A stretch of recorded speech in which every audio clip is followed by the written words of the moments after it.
You were in more shadow than usual. Creepy. Oh, I know why. Hold on. Oh, there we go. Now you can. Yeah, now I'm really. I was like, who is that shadow puppet talking? Oh no, I was protecting my anonymity. You know, there are many cases pending right now. Get it out. Or put it in. One of the two. Whoa, don't let that out. Don't let that out. Yeah, baby. Hey everybody, it's Aaron Christensen with Horror 101 with Dr. AC, and this is Streaming and Screaming. Yeah. And my awesome hosts, Chad the Bird. I'm the proto Chad, not the post Chad. And Lucy Ball. Yeah, I'm not a post, but I do be posting through it. You know what I mean? He thrusts his fists against the post and still insists he sees the Whoa, but my lean and post is done, left and gone. And you ever heard that song? By the way? I don't even know what you just sang. What was that? It's Hank Williams Sr. Long Gone Lonesome classic. Blues. It's like, I don't think you can say the scary S word here on YouTube, but there's a line in there where he's like, I'm going down in the river 3 times, and Lord, I'm only coming up twice, and it's badass. Nice, is it like the Allman Brothers song, or is that a different post? Probably a different. Well, I don't know. Where are the Allman Brothers from? Are they from Alabama? I think they're from Alabama. I don't know. They give off an Alabamage. Whoa. Their beards are not, though. Their beards are from LA. Yeah, totally. And the bell-bottom jeans and cowboy shirts. That's very LA too. Yeah. So anyway, back at Streaming and Screaming, we're going to be talking about some movies that are streaming right now online, and they include Strange Darling from 2023. Strange Darling. And Barbarian from 2022. Get your milk. Our Wayback Machine is going to take us to Terror in the Isles from 1984. And this is by special request by our longtime fan, David Abbott. David Abbott! This is your total request live. So you better not kill the groove. Hey.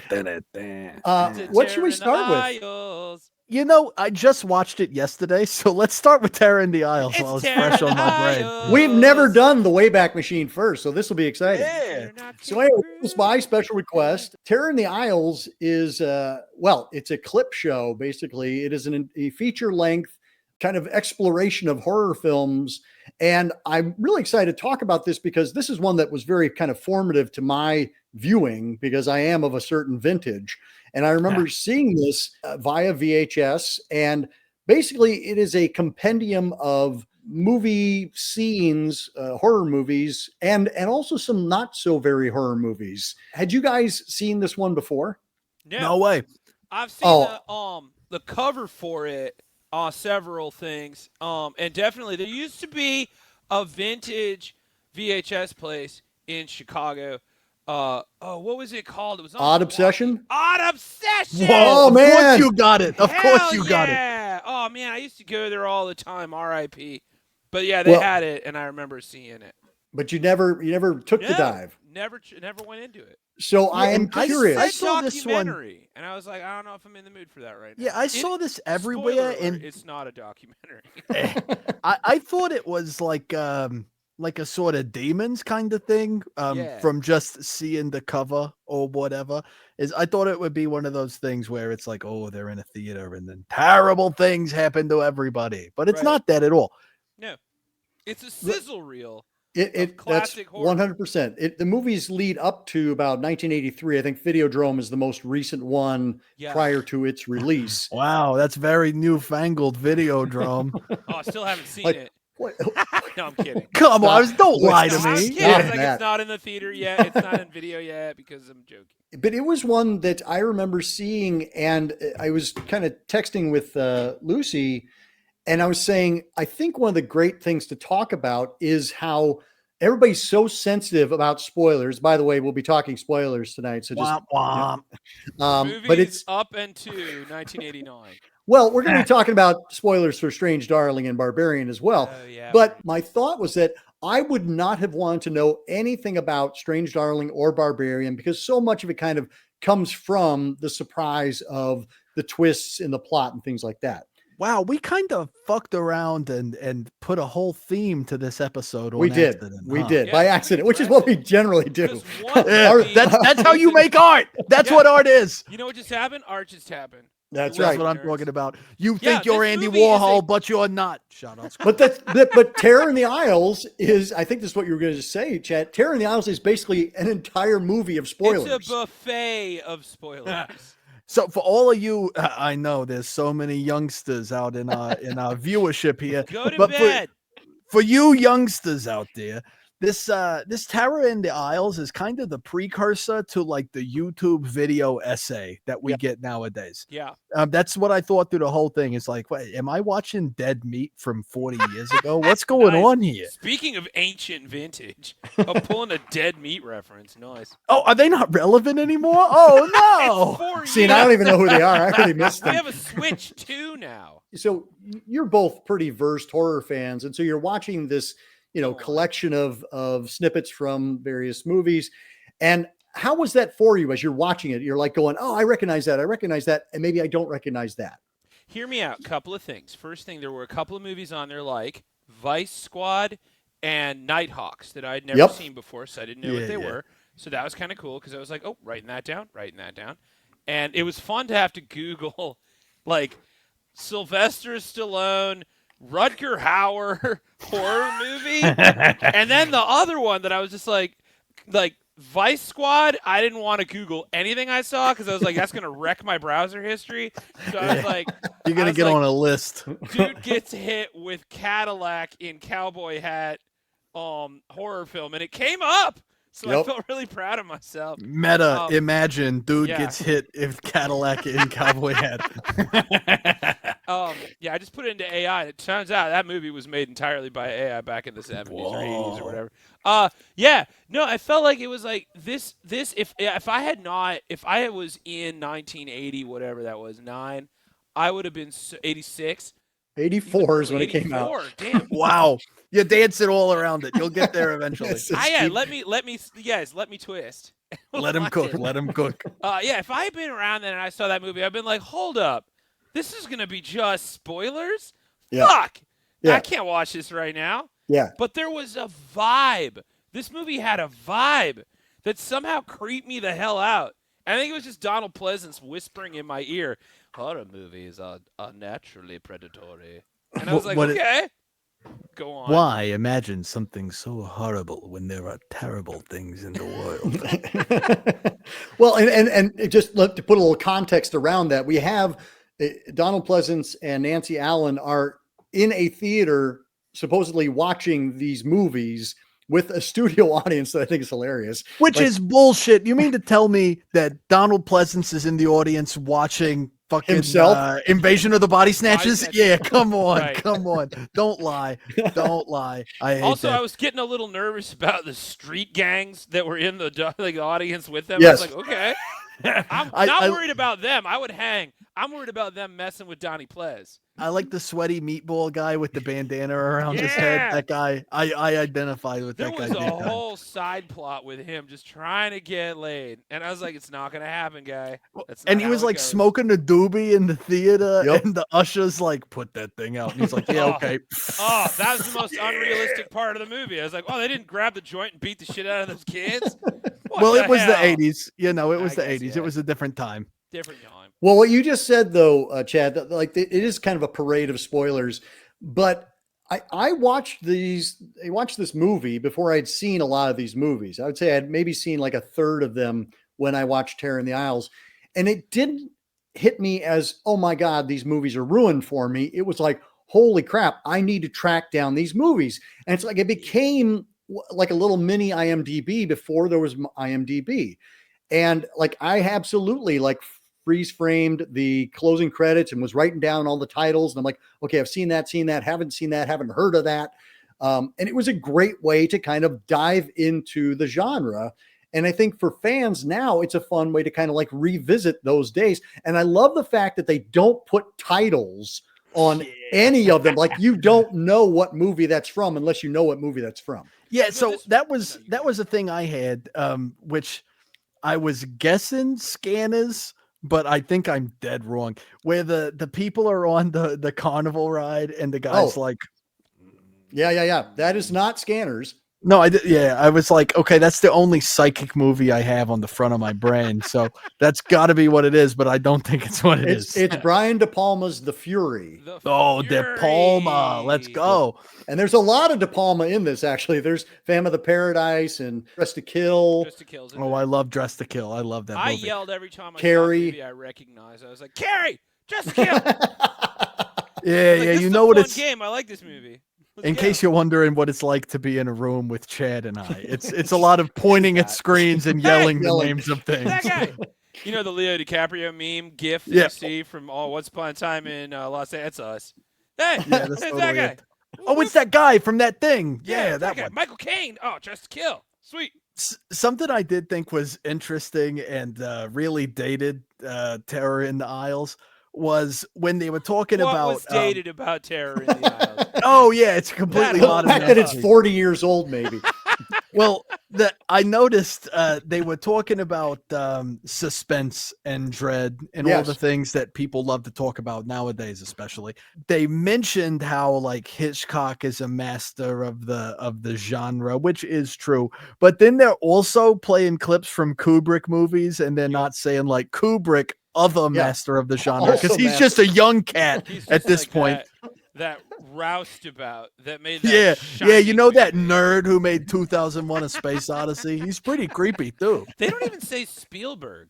They just say Jaws. No, they have Jaws, right? But I don't think you're so right. Because what he was still young too. Yeah, Jaws kind of put Spielberg on the map, right? It's like Jaws and Close Encounters. But E.T. had come out by then.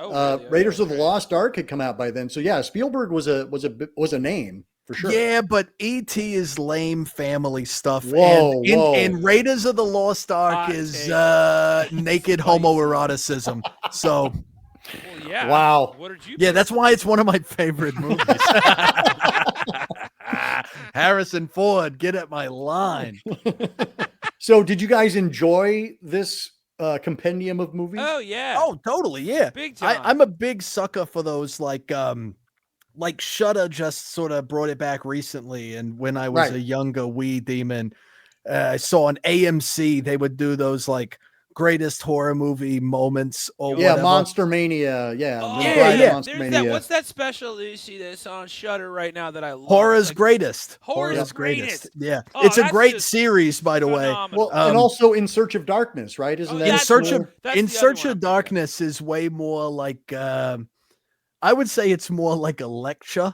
Like that one's dense. It's like hours long. Yep. And they go, I mean, I got to hand it to them. They go deep and obscure with a lot of stuff.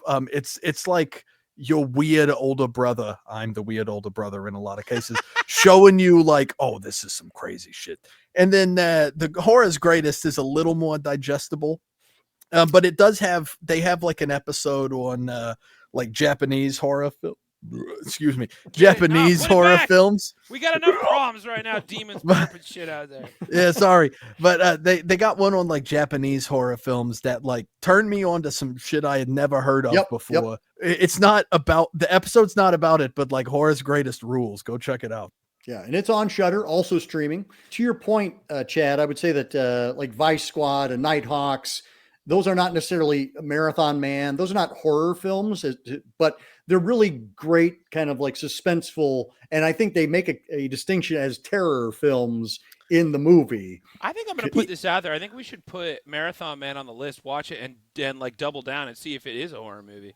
Because I was watching. I mean, it definitely has horror moments in it. It might be. Yeah. And I think a lot of those movies like that, they may not be like horror films, but they are genre films for sure. And I think people who are into horror can also appreciate a genre film that isn't horror. Like I love exploitation movies, even when they're not the scary ones and they're like the weird, violent, sexy ones. I love those movies so much. And I feel like a lot of horror fans fall in that camp where they're like, yeah, it's not horror, but like it's sort of edgy and extreme. So it speaks to the same taste. Well, and they profile like Miss 45, and that's not a horror film. It's more of an exploitation film. But certainly, like it leans into the horror of the situation. And I think, you get that with Clute. You get that with Vice Squad for sure. R.I.P. Wings Hauser, by the way. Right. We just lost Wings. He plays Ramrod in that movie and just made himself a career from that one performance. It's so good. I can't hear Ramrod and not think of Super Troopers. I'm broken. Shut up, Pharma. Say Car Ramrod. Say Car Ramrod. Where my broken lizard fans at? Come on. They're smoking weed behind the dumpster. That's guys, we're talking about you. They're not. But anyway, I feel like this is kind of like a precursor to on network TV back in the day. And that's how I saw things like Psycho, and I had movies spoiled for me all over the place. Yeah, like I knew 4 times. I knew Norman Bates was Mom all along because I'd seen, some network special about horror movies, but it didn't ruin it for me. Like and I think that's the thing. Like you have to remember that, like when you see a movie picture, say in a reference book, it just makes you want to check it out. And then you go, oh, that's that scene, or that's that picture, that's that image in context. And that's what's exciting. I wouldn't say it's necessarily like exclusive to horror films, because I think that can go across all sorts of media, as it were. But I think horror specifically lends itself to that really well, where like you can see the big crazy climax of a movie people have been talking about, and then still be like, well, I got to know what leads to that situation. Bingo. And I feel like horror films are sort of uniquely positioned in that way, where you can know that Norman Bates is in fact Mom and still be like, well, how do we find that out? I kind of got to know how that plays out. Yeah. How did that happen? But so, I mean, like you see the head explode from Scanners. You see the Thing, the dog moments from the Thing, and it doesn't change it. It doesn't make me not want to watch that movie. I'm like, I want to see that movie even more now. It's like a Fangoria magazine. Bingo. You flip through it and you're like, what the hell is that? What's that thing look like? Oh my God. So sidebar, Fangoria magazine.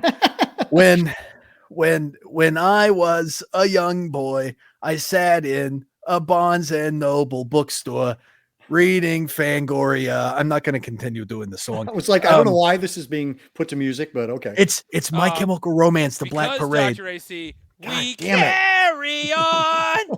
We carry on. Yeah, but I was. Okay, I'm not going to take it to Hot Topic hour. But yeah, that's how that song goes. What's the word? Okay. But so my eyeliner's not dark enough for this conversation. But I was flipping through a Fangoria in a Barnes and Noble about 20 years ago at this point, and I came across an interview with I can't remember his first name, but Wes Craven's son, who did that remake of Last House on the Left. He had an interview in Fangoria talking about the remake, and they had a lot of cool special effects shots in there and talking about the sort of woodsy horror nature. And I had never seen the original Last House on the Left. Yeah. And I was fortunate to grow up in a family of freaks and weirdos who also like these kind of films. So I ran to Dear Mama Lucy and Dear Sister Lucy, holding the magazine, saying like, whoa, this looks crazy. We have got to go see it. It's in theaters right now. Let's go tonight. And they were perfect family viewing. Yeah. And they were super on board. And we go to the theater, and then you get to that scene in the woods. And I was severely uncomfortable. Yeah, I can see why. And then the remake plays out a little differently than the original, and it's a little more palatable, I guess you would say. But I recently went home to visit family, and we're sitting around in my mother's house, and we're trying to find something to do. And she's like, let's watch a movie. Do you remember when you were younger? And we went to the theater, and there was that awful movie about the girl who had this thing happen to her, and the parents just went off.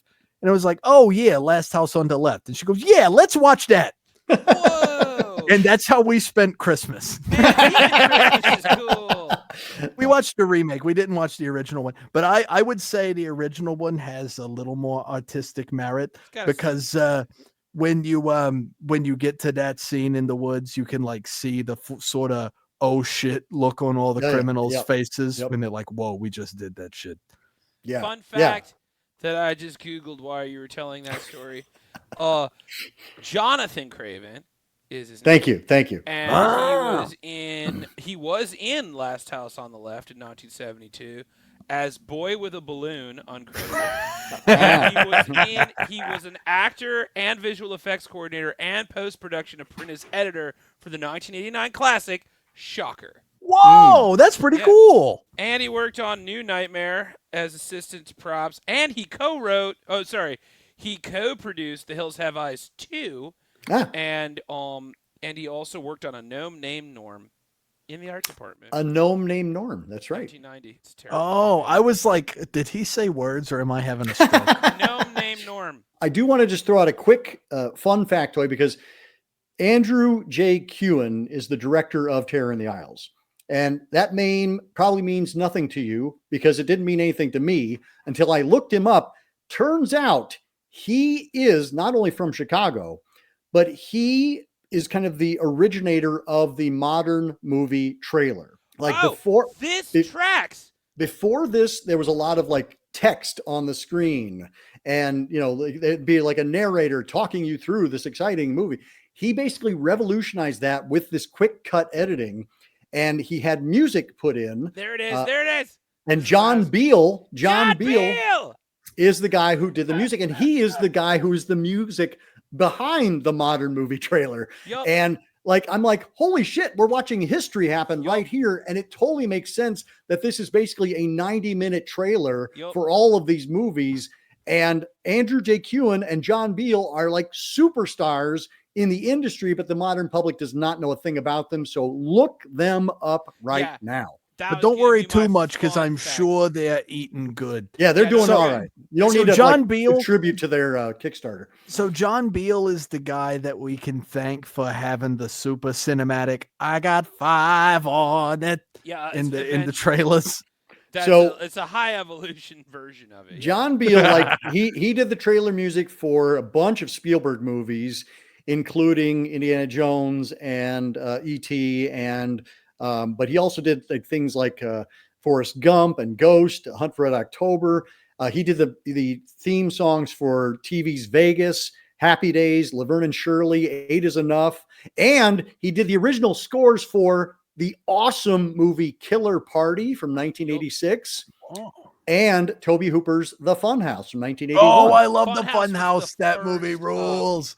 Credit that it was brought up on his IMDb. That was going to be my fun fact of the night. Yep. John Beal. Oh, and the other fun thing is that he's the conductor for Dead Mouse. Dead Mouse. Yep. That's crazy. So two heroes of modern cinema that are unsung, and yet here they are tasting great together in Terror in the Isles. Their glory. Man, and Dead Mouse. I think that kid's going to make it. We'll see. Thank you both for because I know I kind of badgered you. I'm like, we have to watch this movie. David requested it. And you're like, I love secondhand badgering. I feel decidedly unbadgered by it. Yeah, I enjoyed that a lot. I'm so glad you guys enjoyed it. I can really drink in those sort of like video essay type things. I really like that format a lot. And it always points me to movies I'd never heard of or, watched. I would never have found Vice Squad had it not been for that Terror in the Isles. I'm living proof that there's no way I would have known about it until this afternoon when I watched that movie for the first time. I didn't even remember the name Vice Squad.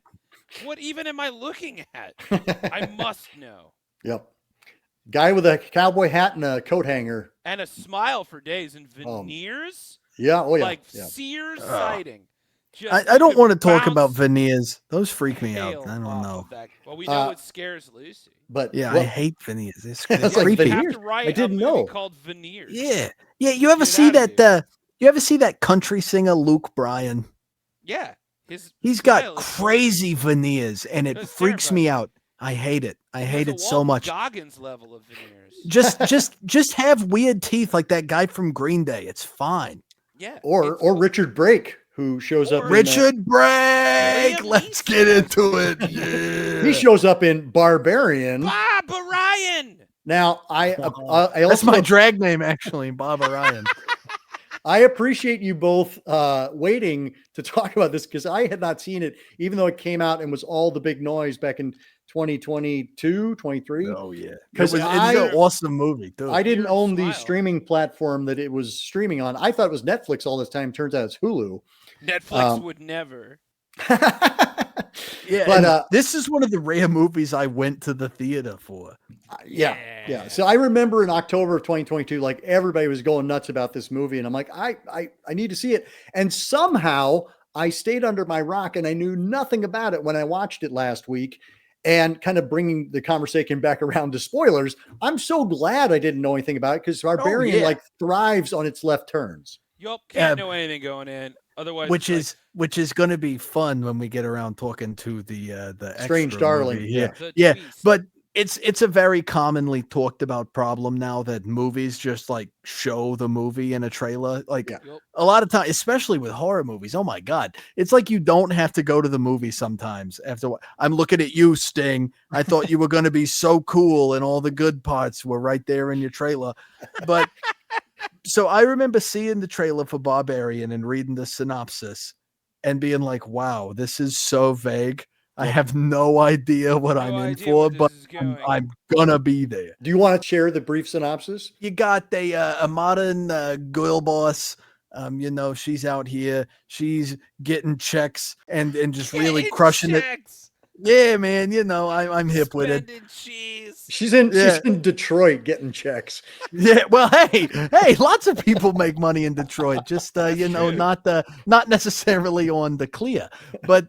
She's got like a job interview coming up and she's going around and she gets an Airbnb because that's what you do, which sidebar, don't get Airbnbs. It's, I remember a day when Airbnbs were a cheap and nice alternative to a hotel. And now they cost as much as a hotel and you got a bunch of weird rules and you got to meet some weird guy. It's terrible. But anyway, I digress. She gets an Airbnb, and when she gets, I feel like that was a good PSA for people. So it's Georgina Campbell, by the way. Georgina Campbell, yes, who won a BAFTA award for Murdered by My Boyfriend in 2015. Lovely, Dark and Deep. That's another one she's in that I like. Oh, Lovely, Dark and Deep. I want to see that really bad. That looks awesome. That's the one in the woods, right? It's like the park ranger. Yeah, I just like her. Never seen it. I thought she was someone else for a long time. She's real. Yeah, she's great in this. Anyway, Georgina Campbell. So she rolls up at this Airbnb and there's some guy who's booked it at the same time. Wow, must be some kind of a weird glitch, right? I can't imagine how this would happen. And then she checks into the Airbnb and he's charming and they drink wine. He's charming, but he's Bill Skarsgård. Yeah, he is Bill. He is Pennywise, Pennywise, but it's but Nosferatu. She goes in and it's fucking Nosferatu. Yeah, but he doesn't have the mustache and he's gotten rid of the accent. He's assimilated a little bit more. Yeah. But yeah, she gets there and he's charming and they drink wine and we'll talk about the rest. Look at that. Spoilers, everybody. Just seriously don't freak avoid out. If you haven't seen that, just cut through. Walk away. Walk away right now. It's so worth not knowing. Or if you're a freak like me, just listen to us talk to it. I mean, it's still going to be awesome when you see it. It's just not going to it's not going to punch you in the stomach in the same way, but you'll still really like the movie. It's still fun. I went back and watched it a second time that very week. I couldn't drink milk for 2 weeks straight. I can't do it at all. I think that's something humans do that I'll never understand. But you guys do the regurgitation thing. Yeah, you don't lactate. It's I do. I'm like millet is as close an M word that I eat or drink. We're doing biology lessons on streaming and screaming. I have to ask my fellow avian. Have you been watching the Eagle? You were a bird? The Eagle Cam. Congratulations, Eagle Cam. Yeah. They survived the winter, the most harrowing stream of all time. Yeah, It's Shadow and Jackie, and then I think they just named the chicks. But so did they stick with the naming convention and give one a cool animal name and another random person name? Oh yeah, I got Cheesy Gordita Crunch and Jeffrey over here. Stupid. Anyway, back to Barbarian. Because Barbarian does not go where you think it's going to go. You think that Bill Skarsgård's going to be, the threat, and she leaves the house and she comes back and they go down into a creepy basement, which you should never do, but they do it anyway. Don't do it. And then boom, Justin Long shows up. Smash cut. Justin Long on the Pacific Coast Highway. Yes, being canceled. Justin Cruising Long on the PCH. So good. Fun fact: Zach Cregger, who directed this, from one of my favorite human comedy troupes, the Whitest Kids You Know. Well, his wife is Susan Paxton, I think is her name. And Sarah Paxton. Sarah Paxton. She's the lead in Last House on the Left. That's right, and she's in The Innkeepers. And The Innkeepers, yeah. We're tying connections all over this. It's amazing. Crazy. I thought that'd be fun to let out. But yeah, is that the whole thing? Like, what's the end of is that just like where that rundown leaves off, where it's just like, and then they go in the basement. End of. Well, I think Lucy's letting people walk away if they want to walk away. Yeah, because the synopsis the synapses as it was on the end. The synapses. Oh, my synapses are fucked right now.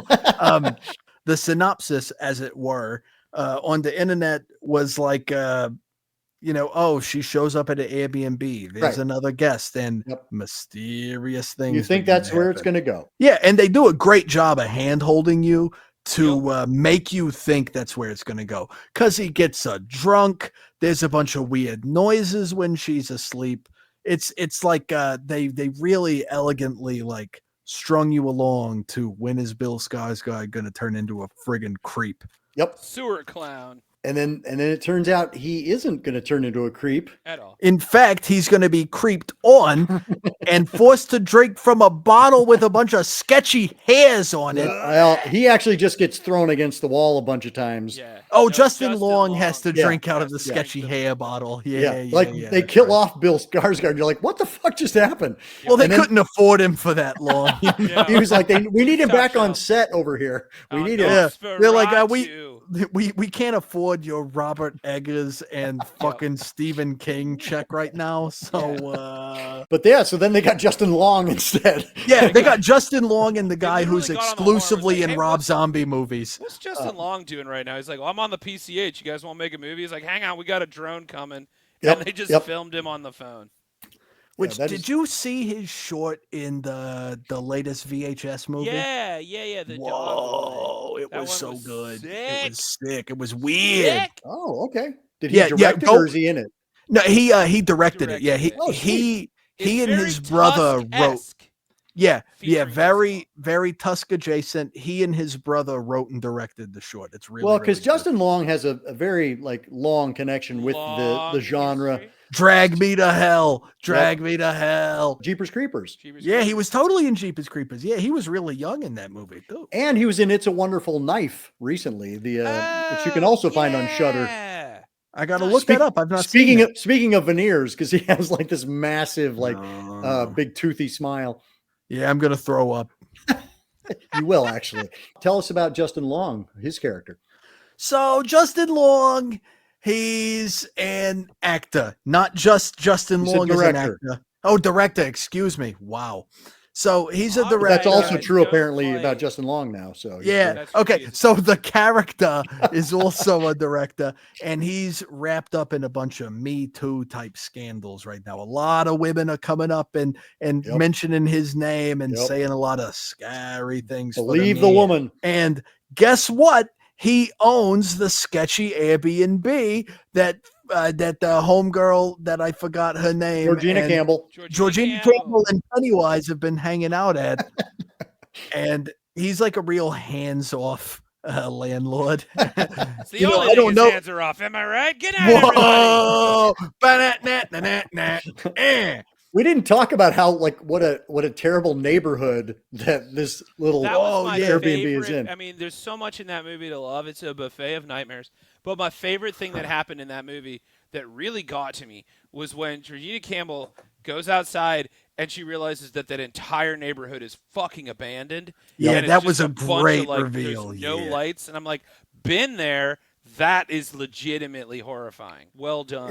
Yeah, I like that they also had to have been sitting around the writer's room like, what city is this believable in? Detroit. Let's just do it in Detroit. Got it in one. Detroit. Yep. Well, Zach Cregger, like those guys are all he's from Virginia, but they talk about Detroit a lot. He's got a like deep connection to that for some reason. I feel like it's because he knows a lot of guys from there. No, I was going to say Virginia's like the Detroit of the South, but that's West Virginia, West so Virginia. I don't know. Mountain Mama, take me home. But yeah, so, he owns this place, and while he's in the midst of, being in the very real threat that his career is going to fall apart because he's a monster or whatever. Yeah, it's not like it didn't happen to him. He did yeah. When he was faced with the consequences of his actions, he ran back to his little rental property in Detroit and was like, I'm going to let this shit blow over. Well, and he's planning to like sell the place so he can pay for his lawyer fees. Yeah, his legal fees. Yeah, that's right. But then he finds the creepy basement. Yep. And he's like, oh, I've got more square footage than I thought I did. And so he's like measuring the basement to be like, okay, I can list this as, additional square footage. This is a different living space. Yeah. I could sublet this thing. He's so easy to hate in this movie. He's so easy to hate. Because what goes down later, you wouldn't wish on anybody except for this guy. Well, because you find Georgina Campbell is being held prisoner by this like weird mutant product of inbreeding that Richard Brake, our guy who's been in all the Rob Zombie movies. Yeah, Doomhead. What did they call him in 3 from Hell? I can't remember. The Captain Spaulding stand-in. But yeah, he's like the father of this terrible mutant. He's been kidnapping women for years and like, breeding with them down in the basement and videotaping it. I mean, it's just like awful things are going on in this house.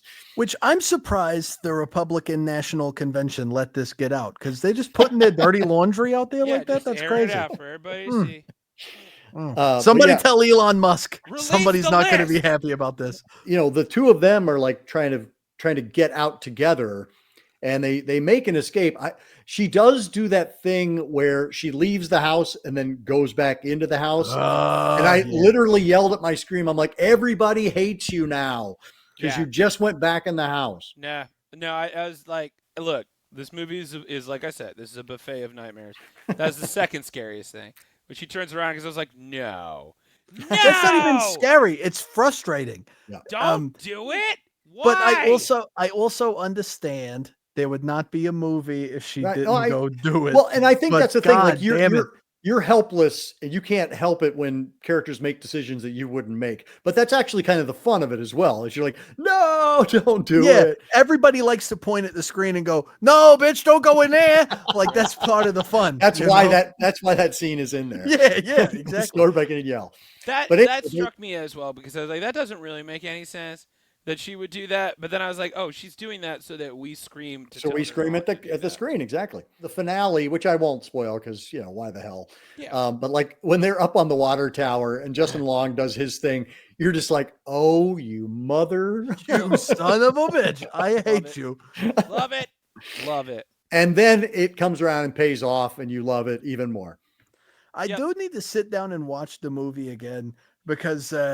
When I went to see it in the theater, and it very strongly reminded me of why I don't go to big movies in the theater. There was a guy beside me. I'm no angel, but literally quite the opposite, actually. But there was a guy sitting beside us who was like chucking hits on his vape. And not even being, I've vaped in a movie. Movies are 3 hours long now. I gotta hit the vape. I'm sorry. Yeah. But I'm gonna zero that shit out. There's gonna be no smoke coming out of this guy, And this dude's just like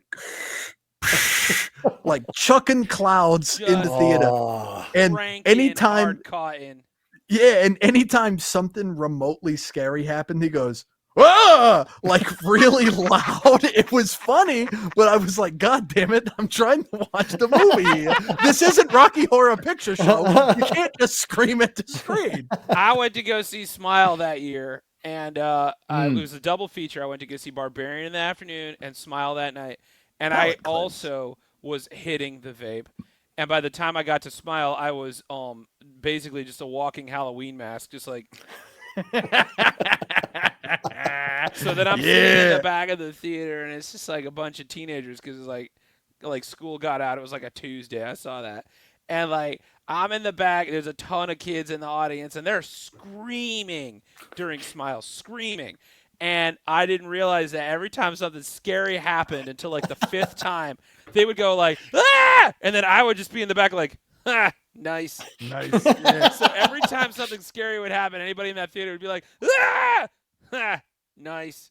I was like, yeah, maybe I should chill back before I go out. I still remember being the only person laughing at the jokes in Terrifier 3. Like, like it was we talked about this before. It was Looney Tunes, and nobody's laughing. Right. Nobody's laughing. I don't get it. This movie, I thought Terrifier 2 is one of the funniest movies of the year. I was laughing the whole time. Did not laugh during Barbarian though. No. Well, I think I got a couple.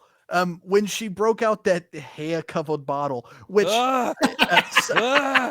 some of my friends who are like, in the horror reviewer realm and have multitudinous followers and stuff. When Barbarian was like coming out, the studio sent a few of my friends like little care packages to talk about online. I don't like where this is going. Well, the care package had a water bottle that was printed to look like it had gross hairs and shit all over it. It was awesome. I could have never drank out of that thing, but it was mammals great. Are disgusting. Oh, that makes me so happy.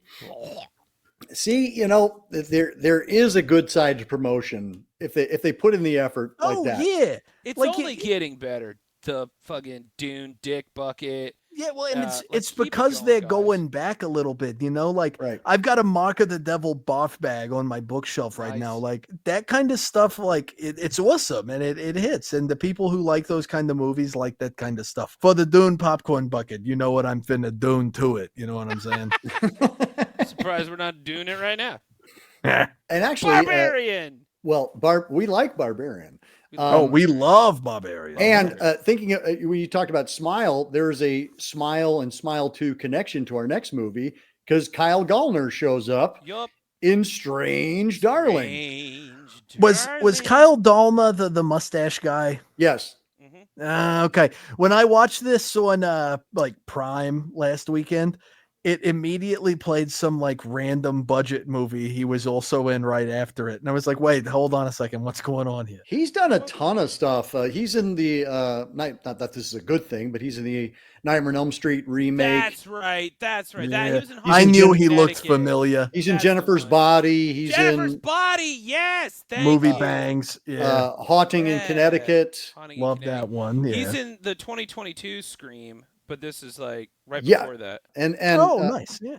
Red, Sublime. Red he was also on Veronica Mars for quite a while, apparently. Well, he was in Sublime. How does he do 5246? What's my number? I love that song. Different Sublime. Sublime. Okay. Got it. God, you just keep throwing out these musical references, and I'm like, sorry, trying to hang on by the fingernails. Just go back to the Allman Brothers. He'll catch you. Yeah. There you go. I can hang. We'll listen to Jessica, and it'll all be all right. Thank you. The movie I know Kyle Gallner from is one of my favorite comedies of all time, Wet Hot American Summer. Oh no, is he in that movie, too? Yeah, he's one of the kids in that movie. That's got cool. H. John Benjamin in there, right? Yeah, he's the voice of the can. Sorry. You I think Chad, you were the first to like text about Strange Darling. Yeah. I caught it during my 24 Tales of Terror experience because I'd never watched it because it was out in like 2023, right? That movie came out. Yeah, it hit festivals around that time. It came out in 2024 though. Right. It struck me because of the thing I'm assuming we're all going to get to eventually, Giovanni Ribisi. Spoilers, everybody. That's not a spoiler. No, I know, but I'm Giovanni just laying the groundwork for us. Okay. Giovanni. Yeah, he's doing a preemptive sweep. He's gonna spoil something. I know it. Yeah, Giovanni Ribisi is the cinematographer, right? Is that yes, and a producer on it. And the producer. And so I was like, oh, what's Giovanni Ribisi doing? I'm a support GR, whatever he's up to. And then I saw a bunch of the actors that were involved, and everybody was freaking out about it. They were like, oh my God, this is a grindhouse dream. And I watched it one night, and I had me the time. I had a good time. And this is another one that I think you really benefit from not knowing anything about it, because it's playing upon expectations, and it deliberately shows things out of order, like it's a non-linear story. I love when movies do that. I love the Pulp Fiction thing. Yeah, I'm also a Final Fantasy fan. I love in medias res. Nice. But I will say, Doc, that's a video game. Yeah, with lots of like pretty Japanese boys. Thanks for the tip off. Appreciate it. But I will say to stop us if we go too far. I was like, wait, Final Fantasy. Anyway, yeah. And there's been like 15 of them. I've seen enough trailers for Final Fantasy video games preceding movies that I'm like, even though I've never played it, I know what it is. So I will say to you viewers, maybe for this one, if you're interested, this one, maybe don't listen to the spoilers. Put the video on mute. Let it keep playing. The doctor appreciates it. Go away and come back. Yeah, not knowing what happens works really well in this one. The story itself, I liked this movie a lot. The story itself is not new ground. Like, if you just leave it be as like a linear story, it doesn't really like throw you any new curveballs that you're like, oh, that's never been told before. It's the way it's told. It's the agreed. It's the telling of the story that's worth it. I got several thoughts, but I'll save those until we've talked about the movie, because they need some contextualization. I agree, and this is the basic plot is such as it is that we have a character who is introduced as the lady, and that's played by Willa Fitzgerald of Fall of the House of Usher. Yeah. Not Etta Fitzgerald, by the way. Not Etta Fitzgerald. Very obviously not Etta Fitzgerald. And Kyle Gallner is the demon. That's it. Those are their characters' names. And and that's how it shows up in the subtitles too. It's very That's right. That's right. And like we see Willa Fitzgerald running toward the camera, running away from Kyle Gallner, and he is pursuing her. Bumping crazy bags of coke while he's doing it. That was insane. And he gets out a weapon. He blows the tire out and causes the car to crash. And we're immediately on Willa Fitzgerald, the lady. We're on her side. We think she's in trouble and he's the bad guy coming to get her. Also a connection to Scream, because she was on the Scream TV show. Go on, sorry. That's right. That's right. I forgot there was a Scream TV show. Oh, it's fun. It's like a it looked cool. I never really watched it because there's lots of television. I'm gonna put it out there. There's too much Scream.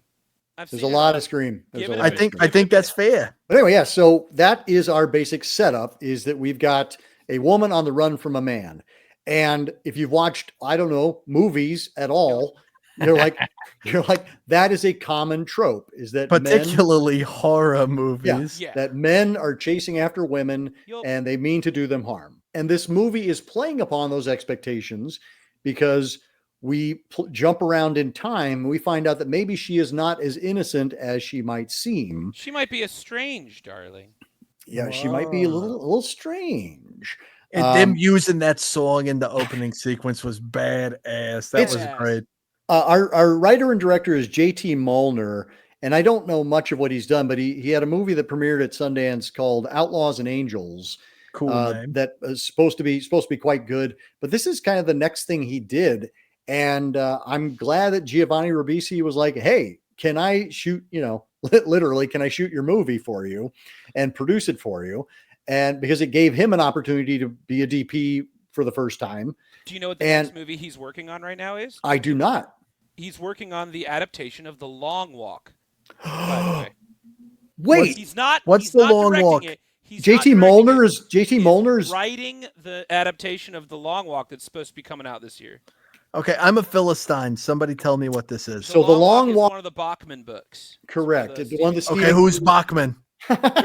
Richard Bachman. Richard Bachman. The alternate name for Stephen King. Stephen King's pen name. Oh, okay, Yeah, okay. He wrote Thinner and The Running Man. Rage. Right. God, this is why I don't read. It's because there's too much to know. No, because you're Stephen King. You don't have to make up some fake name. Yeah, but if he didn't do that, he wouldn't have writ The Dark Half, which is one of my favorite Stephen King right. books. Well, why didn't he write it as Stephen King? I think it's probably it wouldn't make any sense.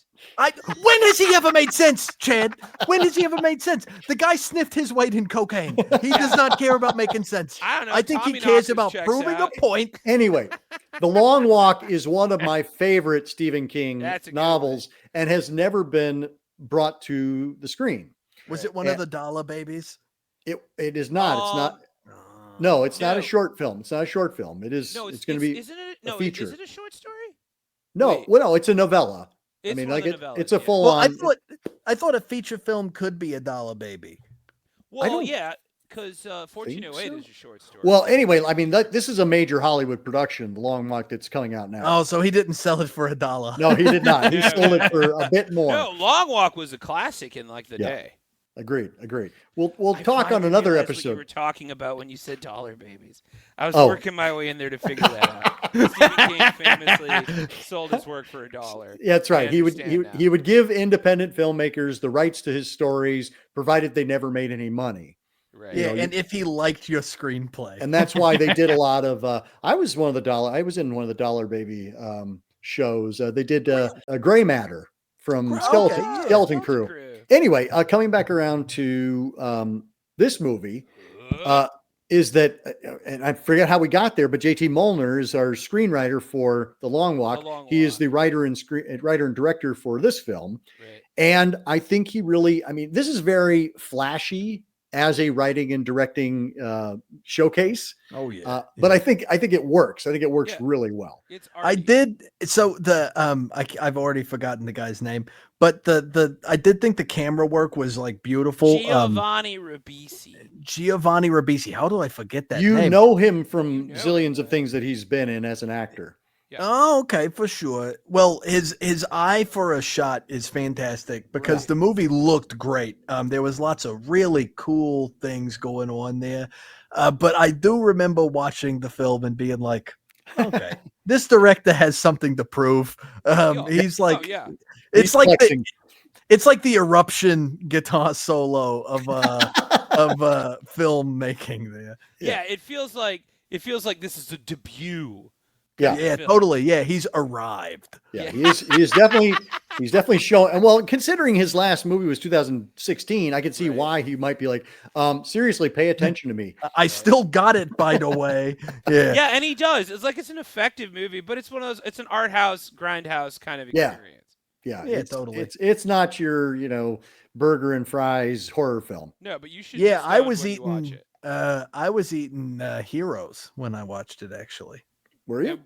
Like no dead ass. I was eating Heroes. Like Heroes. Yeah, I was eating Superman. No, it was lamb and beef. What are you talking about? A couple of like ancient Knights Templar. Wait, are you pronouncing Heroes? How were you supposed to? Oh my God! Are you kidding me? Are you kidding me? Ending. Like a hero is like a sandwich, like a Subway sandwich. Okay, a hero, whatever it is. I don't know. Call it a gyro. Don't call it a hero. No, I'll never call it a gyro. Do you call them Pokeballs? I do. I'm gonna poke you in the eye. Wait, what is it supposed to be if it's not a Pokeball? Pokeball. Same thing. It's got the ka over the E. Yeah. You can't yell at me for saying hero if you say I can pokey. too. I just did. Messed up. It's It is your now. show. It is your show. So, this is what the movie's gonna do to you, audience. Yeah, Watch this, darling, you you're will find yourself not talking about the movie and talking about other things because there's some really boundary pushing content here. Where it's kind of like you're going, okay, what are you saying? Is there a message here? I don't know. I know what he's saying. I know what he's saying. I know what he's it's saying. Hero, Anyway. but Well, is that what we're supposed to think, or is that what he's leading us to? Go ahead. Maybe this is a me problem, and maybe or a Me Too problem.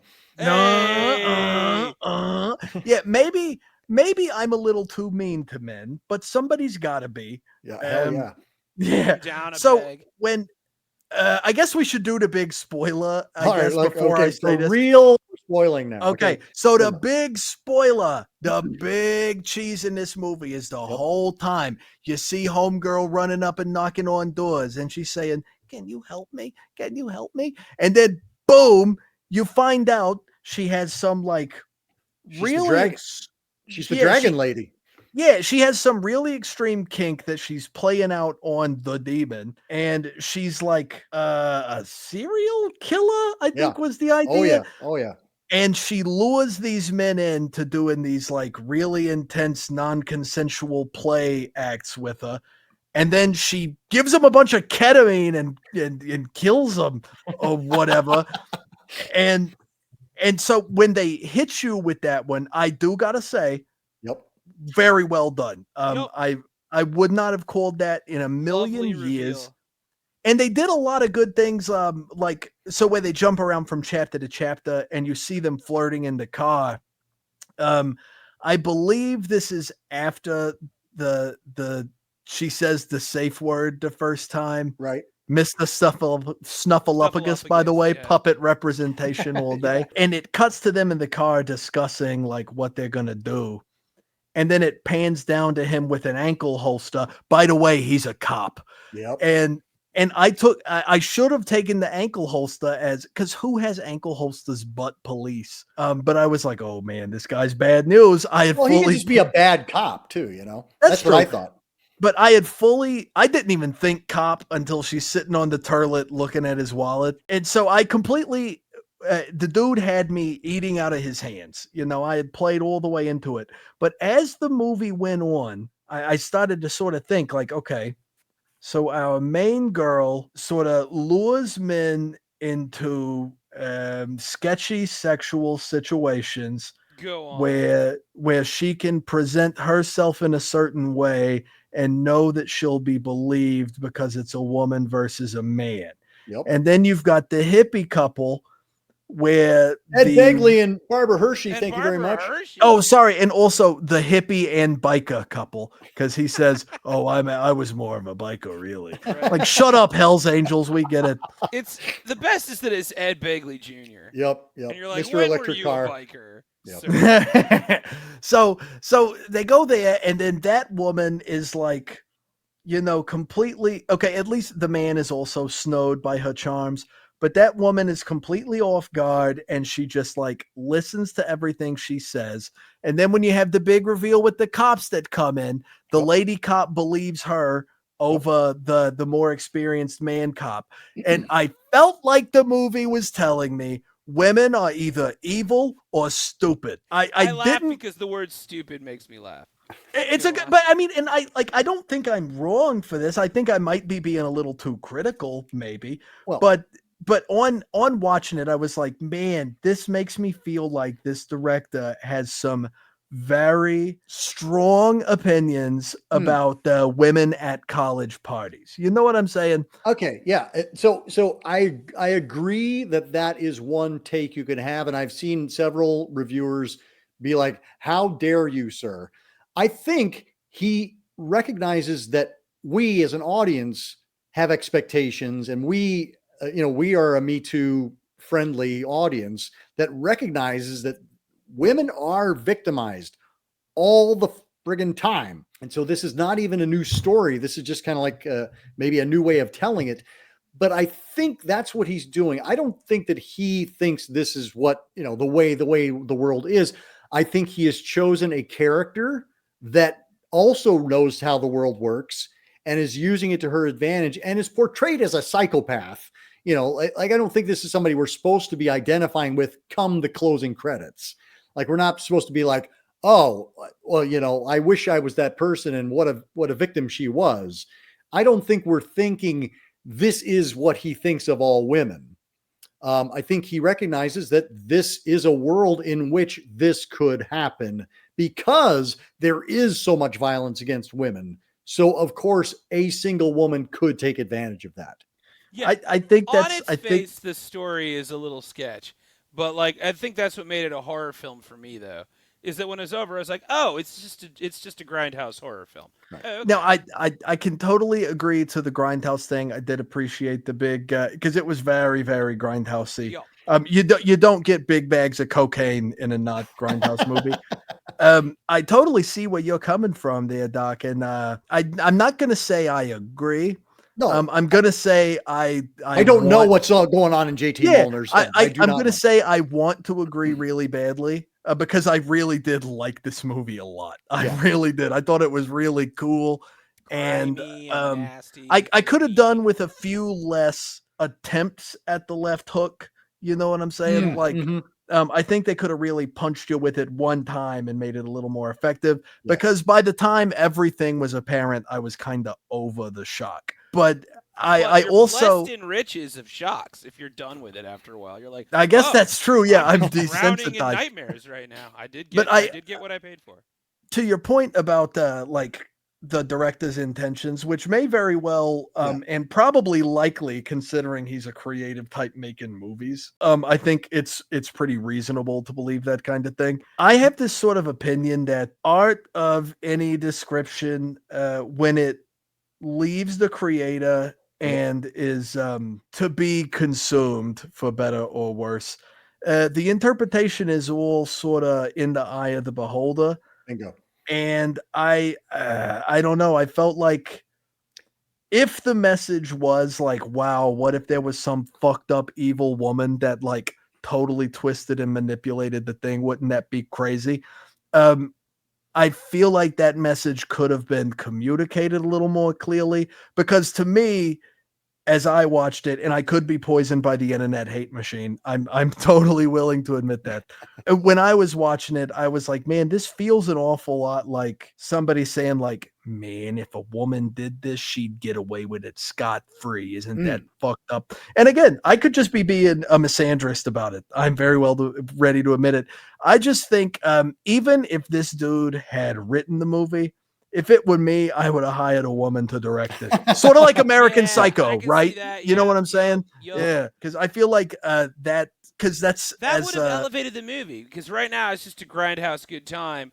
But if you really wanted to say something, you didn't want to have a guy at the helm. And it's written and directed by a man, and so you can't help but bring that baggage to the party. Yeah, and I don't like doing that. I hate it. I really want to be able to just like take the thing and and run with it, but unfortunately we live in troubled times. Yes, and like you sort of have to look at things with a critical lens, so please watch responsibly. Yeah, or at least pay attention to the things you're putting in your brain. It's good that you care. That's to your point, Lucy, about like the art belongs to the audience after it's been let free. I mean, yeah, absolutely. A viewer could come away with the idea of, see, I told you, women suck, and they'll take advantage of it all the time. Like they paint themselves as victims and then they get away with shit, and that's where I go, as a feminist viewer, you're like, recognize why this scenario works is because the world is violent toward women. So let's acknowledge that first, and then let's talk about whether this one individual might decide to take advantage of it. Yeah, I'm just saying, American Psycho, pay a woman to do it. You'll get an interesting perspective that, otherwise would be missed. I don't care. The most sensitive man out there, the most sensitive with it man out there is not going to bring that same level of experience or whatever. So, yeah, you can say it right here, folks. Lucy Ball for the Goyles. For the Goyles. But yeah, I did really like the movie. It did leave a weird taste in my mouth after I sat with the message, because the only woman who didn't behave stupidly or evilly in the thing is the cowgirl at the end. Yep. That's we all love her. We love her. She was great. I like when she called 911 and she's like, I shot someone. I got him in the car. I'm bringing it too. And that ending was fantastic. That was like incredible. Pure old school 70s horror goodness. Watching the color drain from her face as the color drained from the film was like, mwah, that was beautiful. Yep. And I think, again, I think this is I think it's a smart movie, and I would hope, kind of like Promising Young Woman, I would hope that it prompts conversations around the topic of violence against women, as opposed to somebody like going, God damn it, see, I knew women suck. I told you these women are crazy. It's like I don't know why I'm in such a like music reference mood today, but it's like that Cramp song, the all women are bad. Yeah. Oh wow. Yeah. Damn. Yeah, I feel like it's an interesting like companion piece to Barbarian. And I think that's an interesting thing. Again, to spark conversation. Well, I mean, believe the woman or believe the woman, and you're like, well, here's one way it could go. Here's the other way it could go when you believe the woman. And I thought that Barbarian handled its like curveballs a little more elegantly than Strange Darling Barbarian did. is a better movie. There's really no question about that.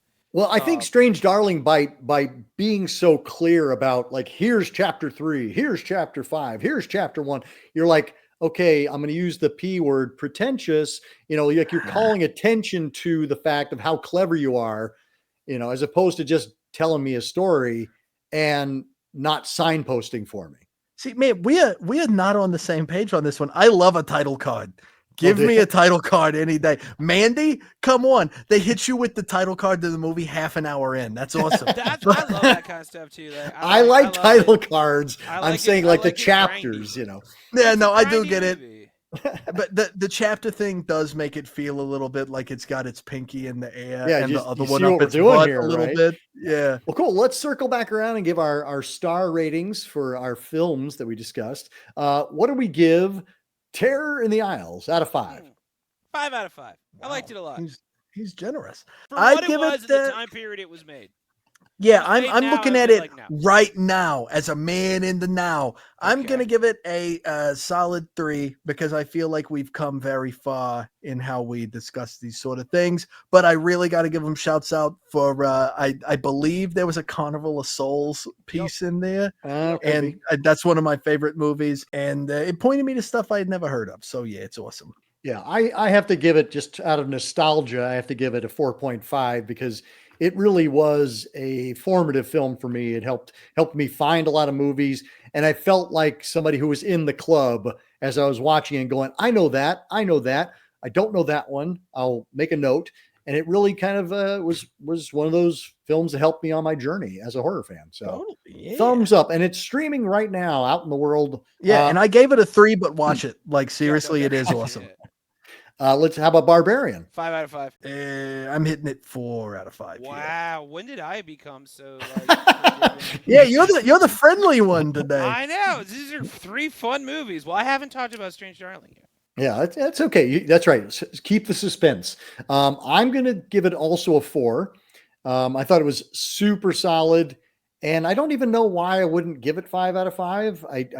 I don't know because nothing is perfect and there's always room for improvement. So maybe I'll give it a 4.5, just because I really, really liked it. And I'm going to pat myself on the back that I knew nothing about it going in. And I don't know how I managed to do that for 3 years, but I did. That is impressive. And let me amend that statement. Nothing is perfect except for pink flamingos. That is pretty perfect. And then Strange Darling. 3 out of 5. Yeah, I was going to go generous at all. Nope. Yeah, I was going to go 3.5. Yep, 3 out of 5. All art. Curious about the substance, not the movie. Oh, I did love the substance. Yeah, we know the substance was one of the best of the year. But yeah, Strange Darling, 3 out of 5, worth the watch. 3 out of 5 seems fair, and 4 seems maybe a little generous. But I'm going to give it 4 anyway because I think it's smarter than it might appear. It didn't have to signpost how smart it was. That's why it doesn't get the extra 0.5. It did kind of succeed in being what something like In a Violent Nature. Yeah, exactly. I like that you knew right where I was at. But it succeeds in being what In a Violent Nature promised to be. Thank you all for watching, and please check out Chad and Lucy at their respective platforms. They're awesome, and they're awesome for joining me once again. These are truly the shows I look forward to more than almost any other. Yay! So thank you for did it! Our first show of the year. That wasn't a greatest hit. God. Yeah. Wow. Yeah. I know. I'm hoping I see you again sooner than. What will we see next? next. Probably Companion, which is the well, that's the thing. follow-up. Like we didn't talk about like half the Barbarian. movies that I've seen. Like I've seen Smile 2. Right. You know, I saw a Cobweb. So Yep. we have a lot of options for things coming up. I liked both of those. I was really Same. bummed Yeah. out by Cobweb. We can save it. Tune We can in save next it. time. All right. So until next time, keep searching, keep exploring, and everybody Keep sharing the the scare. scare. Hell yeah. Wow, We did that was this time. that was pretty good, guys.